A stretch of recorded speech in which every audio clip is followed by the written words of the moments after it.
Welcome to our Wellness Hub, where experts in the field of health, wellness, healing, and mindset have been giving us tips for a better and healthier life. My name is Moni C, your host and mindset coach. Today, we have a very special guest. Her name is Ann Ferri. She's a trauma-informed healer. Heather, thank you so much for being here today with us. Tell us a little bit about yourself and what was the moment that your life changed. The floor is yours. Blessings. Thank you so much. So I can't help but hear the common theme in some of my professional talks. Follow the yellow brick road. Follow the yellow brick road. Follow. What's follow the yellow brick road? Well, it's that famous movie called The Wizard of Oz, and I have some very very different archetypes in my professional speaking with The Wizard of Oz. At 3 years old, I was given tap shoes. Wow, that changed my world. At 5 years old, I was performing Dorothy in The Wizard of Oz in a competition. That changed my world. At 8 years old, my mother came into my bedroom and was trying to choke me to death. That changed my world. It just goes on and on, the journey of self. I'm 25 years old in New York City and I get sick and the medical field can't figure it out. And I go home, I'm over medicated. I have a near death experience. That changes my world. I go back to New York City and I meet the tap legend, Jimmy Slide. Not a coincidence because the restaurant and the jazz band was right below my apartment. So it's like if the universe was trying to set something up, I think it did it very well because even though I was a sugar addict at the time and I was like on my mission of hustling and bustling and trying to get a job in show business, I saw this sign.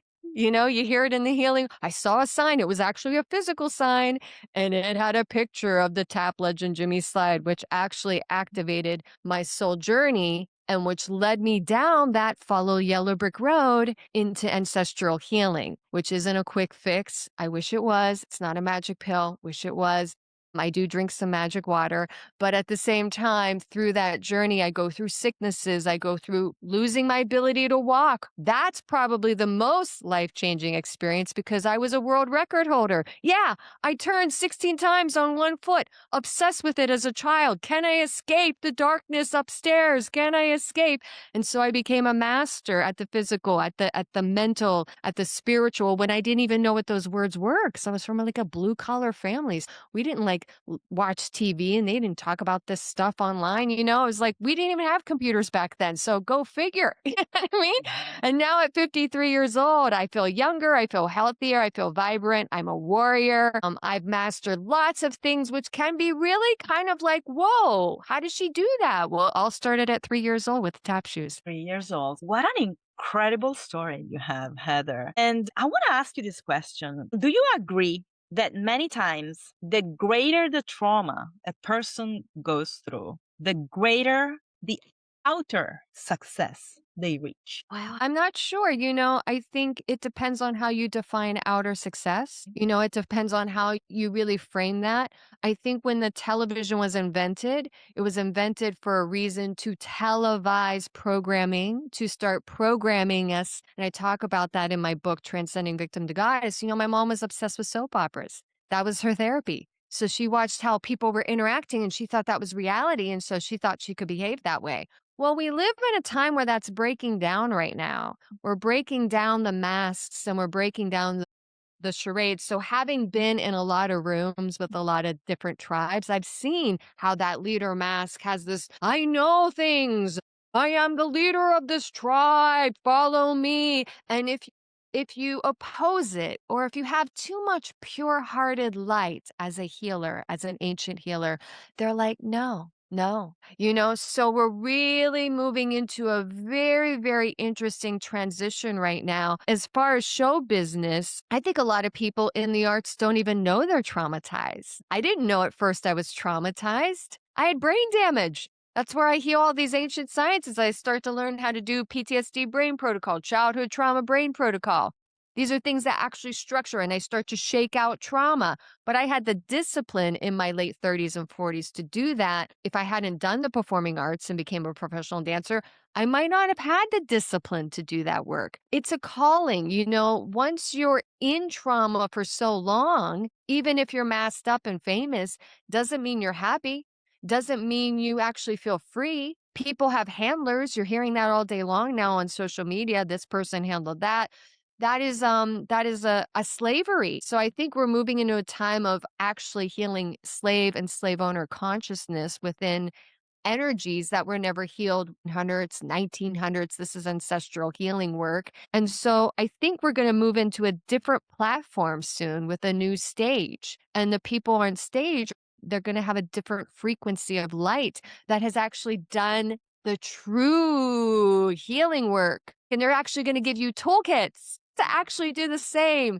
That they're not going to just give you like a little bit, so you're just, a little better, And so I think that now, can trauma sort of give you a drive to get out of your city? Of course it can. Can it give you a drive to master something and prove somebody wrong? Of course it can. And I use those drives. But at some point, the drive has to change in the wheel. And it has to be self-love, and that is a very vulnerable and a very personal and quiet place. And for a lot of people, that's extremely scary. It's extremely scary to say, hey, you're going to have to shut up social media for 3 months, and you're going to have to do this program with me. And it's going to terrify them. But at the end of that day, the gifts they give are not external yet. They're all internal. And no one can take that from you. It's like that song, no one can take that from me. You know what I mean? Like Yep. it's all interconnected. So that's a little bit of my take when I think about, like, for you, I was explaining to you when we were talking off this podcast about I'm moving back onto the stage. But it's so different because in my 20s and 30s, there was a lot of pain and a lot of anguish and a lot of masks. And now that there isn't, there's more comedy. Yeah. There's a lot of more channeling spirituality. There's a presence that when people are around me, they say they make comments, it's not uncommon for them to say, "Wow, I feel more relaxed. Wow, I feel my father on the other side. Wow, you start to just have this natural, you don't have to force it because the journey of the work, just like the tap shoes of doing 16 turns for a world record, you go through a journey of training that. I went through a journey of healing deep, deep ancestral traumas, not just in this life, and coming out of it. I think people just feel it. It's not driven from a place of anger and resentment and hatred, but it's a place of self-love and light. So you became a world champion in tap dancing. That's amazing.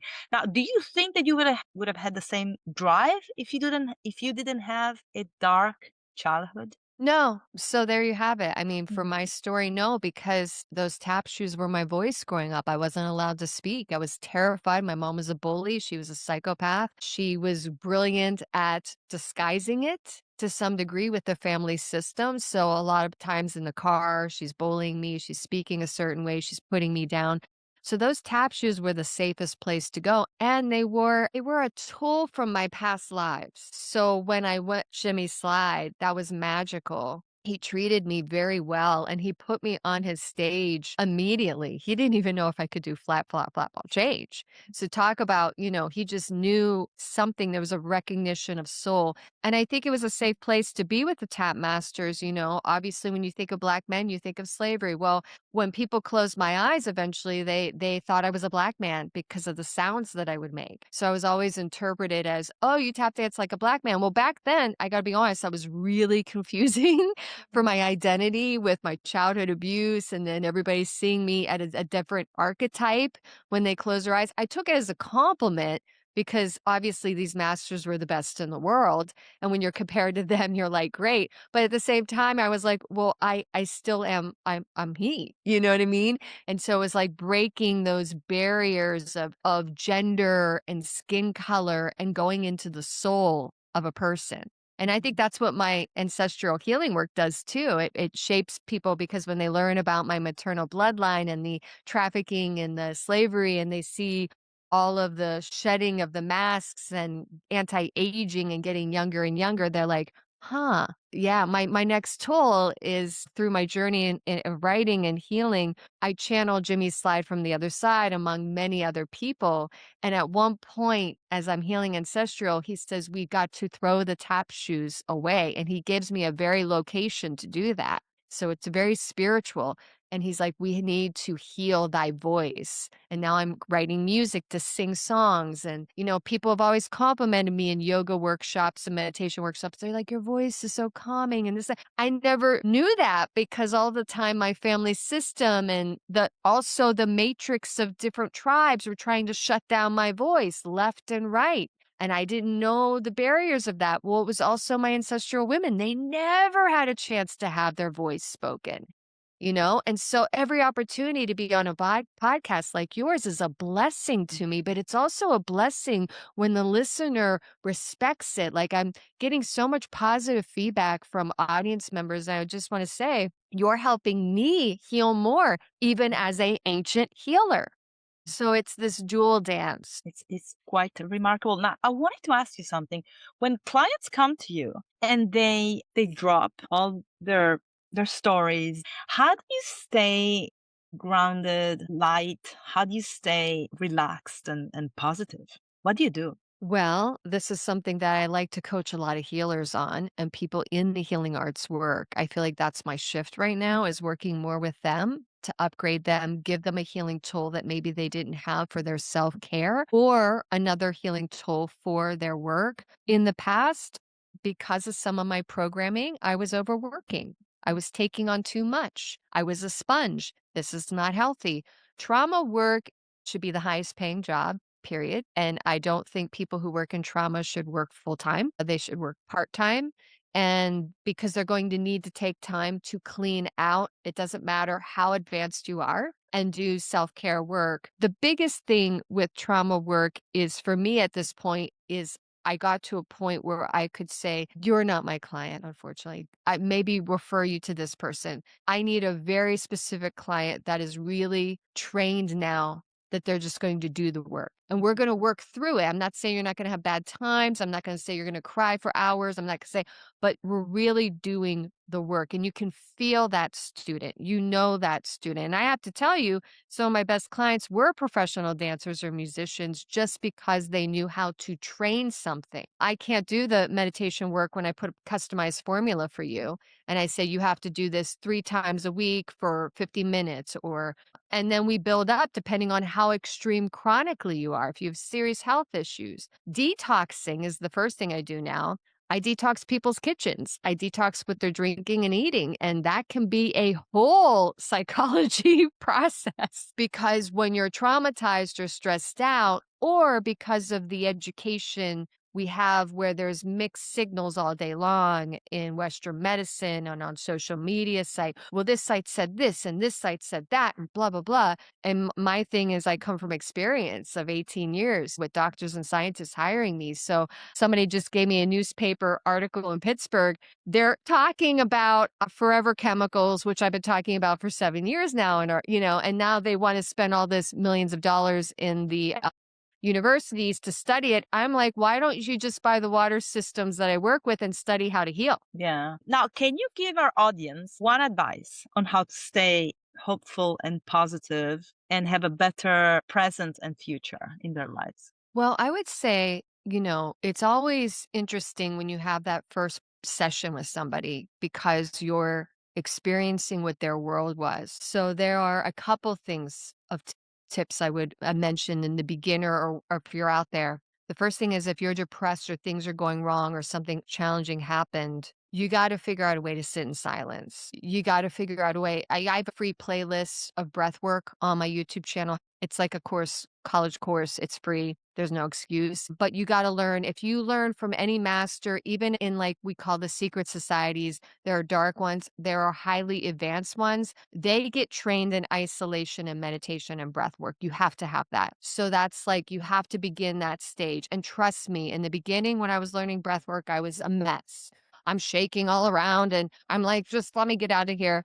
And then the second thing is, and we'll talk about in our next podcast, is water and detox your kitchen a little bit because you'll be surprised at how these chemicals are affecting more the stress levels and the depression. And really going and working with experts on this, somebody like myself who's really can show you science and understand the process of it is really beneficial. So the one thing is try to get silent. A lot of stress, make sure you're not around people that are always complainers. Try to detach from that if you can, especially your environment, because what you're listening to matters. Absolutely.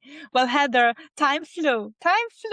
And I have so many questions still to ask you, but all the information is going to be under our interview, all the links, how to contact you. You're amazing. I can't wait until our next one. And thank you for sharing your story and your knowledge. Even if it was in a short period of time, you're truly making the world a better place. And just don't stop. Don't stop. And we will see you again soon. Thank you. Until next time. Thank you.